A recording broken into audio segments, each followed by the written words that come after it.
So, welcome back to my channel. My name is Gertrude, and I'm very happy to be sharing with you very many insights in the real estate industry. So, today I'm going to take you through a bit of the frequently asked questions in the housing industry or housing sector, rather, especially for the homeowners or who are going to look for properties or who actually want to acquire properties. So stay tuned and wait for great insights. And before I continue, if you've not subscribed to this channel, please do that right now, and also press the notification bell to get notifications whenever I post. So on to the first question. What should I look for in a property? So my opinion is, you as an individual who's looking for a home knows the several wows you would want that home to tick. So probably the basic things to look for are the amenities offered within that property. If it's a gated community, you look at the common amenities. Another thing to look at, the size of the property. When looking for a property, you definitely have in mind what you're looking for, if it is a 1 bedroom house or a 5 bedroom house, and relate it to the size, that is the plinth area of the property, so as to ensure that the rooms are also not so squeezed when you actually get into the property. Thirdly, you can look for the finishes. Make sure you go for top-notch finishes. You don't want to get into a house whereby you'll start doing repair works a few months into moving in. So make sure you go and check out the finishes and make sure they are to quality standards and they are what you want. When it comes to maybe the ceiling board, maybe you don't want the soft board panels, you can adopt the gypsum panels, especially if that's what makes you happy or you feel brings the warmness or a unique decor in the house. You can go for that, and that's the best thing about it. And then second question, how do I know that I'm eligible to purchase a particular unit?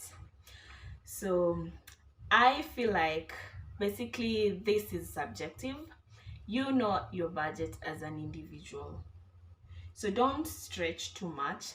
For instance, you might be financed by a bank or any other institution, so don't stretch too much out of your budget, because that's going to have bad consequences later on. So I would say, for you to know that you're eligible, you must look at the price of the housing.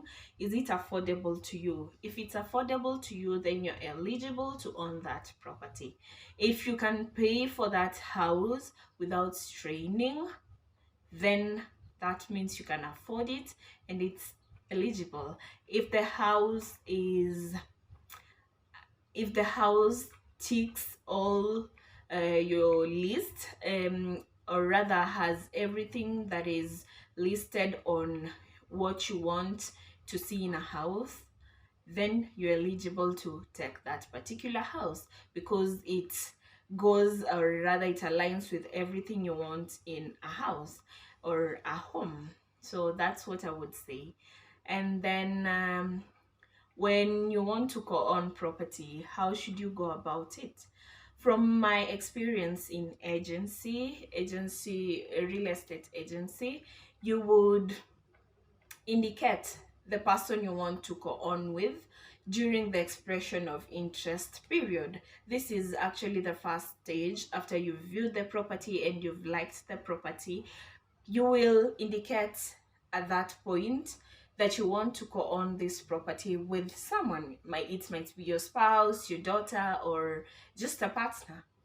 So at this point is where you will go on, you'll indicate the person to go on with, and be rest assured the documents to the house or the documents to that property are going to come out with the two owners in it. If it is a title deed, you're going to get a title deed with both names in it.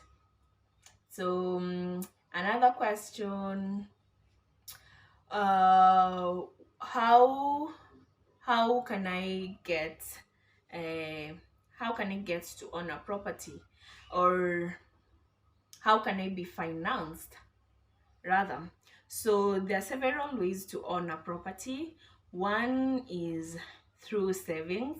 If you're getting so much money, maybe from a business, or maybe you're being paid a lot of salary, like a huge amount of salary, and maybe you've done your savings and you feel that they're enough to get you a home, then you can use this method to actually acquire a home. Secondly, you can do mortgages. These are loans issued by banks or mortgage institutions or any other institution whereby you're using real property, that is maybe a house, land, as collateral to get that loan. So what happens in this case is, if you default that loan, if you don't pay up the bank or whoever loaned you that money, and the title to that property you're acquiring or any other property that you've used as collateral is with the bank and has been charged for that loan, then the bank has the right to take it back, or it's called foreclosure. It will auction the property, get the money back. And luckily in Kenya right now, we have a law that states you cannot, or rather the mortgage institution cannot sell your property for less than 75% of the market value. So if the property has been valued at, let's say, 50 million, the reserve price would be 75% of that 50 million. That means your property cannot be sold below 75%. So it's either it gets its full market value during the auction, or it's sold at 75% at the least. So that is the second way of getting to own a property. You can be financed through a mortgage institution. You can get money from well wishers. Maybe it's a fundraising, like, any way any other way that you can get money for that property. On to our last questions. What are examples of the charges that are incurred during home ownership? I would say I would go exactly with like three major charges. First of all, we have the purchase price, that is the value, or rather the price at which the property has been listed, or at which the property is being offered in the market. It can be 10 million, it can be 5 million, it can be 500,000, depending on the unit you're acquiring. So that is the first cost, the purchase price of that property. Secondly, we have the legal fees. These legal fees mostly range between 1 to 2% of the purchase price of that property, and that is based on the scale of fees for lawyers in Kenya. And the least they can allow is 35,000. That is in fees. So you'll just go with the scale of fees in Kenya. And then we also have valuation fees. This would basically come in during the mortgage application, or rather the mortgage procedure. It is a requirement before you're given mortgage, a valuation of that property that is being used as collateral to be done by a professional valuer. Make sure you understand this. A professional valuer needs to be licensed and registered by the Valuers Registration Board. So this is what happens when mortgage is in play. So valuation fees basically would vary, but it's normally it's normally 1% of the first 2 million shillings of the property, of the value of that property, and then the remainder of that value is going to be charged at 0.25%, that is 0.25%. So basically what I mean is, if the property is assumed or is being sold at 10 million, that means the first 2 million would be charged at 1%. That comes to around 20,000. And then the remainder, which is 8 million, is going to be charged at 0.25%.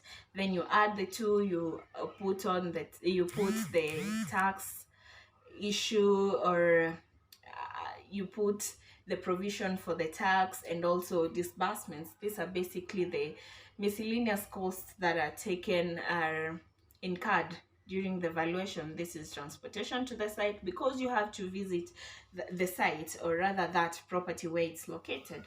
So that's another cost, valuation fees. And then lastly, we have the stamp duty. Now, stamp duty is basically a property tax in Kenya, and it varies from place to place according to the zoning, or rather municipality in which the property has been zoned in. And it's normally 2% for rural properties. That's how we easily explain to people: 2% for rural properties and 4% for urban properties. So that totally depends on the zoning regulations of that place. If that place has been zoned as a rural area or a rural section, it's going to be charged at 2%. And this stamp duty tax has to be paid before the property is transferred to you, the new owner of that property. So those are just some of the costs, and I hope I've tackled a little bit of what most people ask about. I will keep on taking you through other aspects. I'll keep on researching about other frequently asked questions by different clients and share with you. And so the next video I will do is a video on, I think I will also do a video on property financing. This basically would be an in-depth explanation of how you can finance properties, owning a property, and that's maybe through mortgage and savings and so many other ways. So I will do an in-depth video about that. Until next time, see you then. Thank you for watching, and make sure you comment and subscribe. You can share your views of what I can add and what I can discuss. So until next time, bye.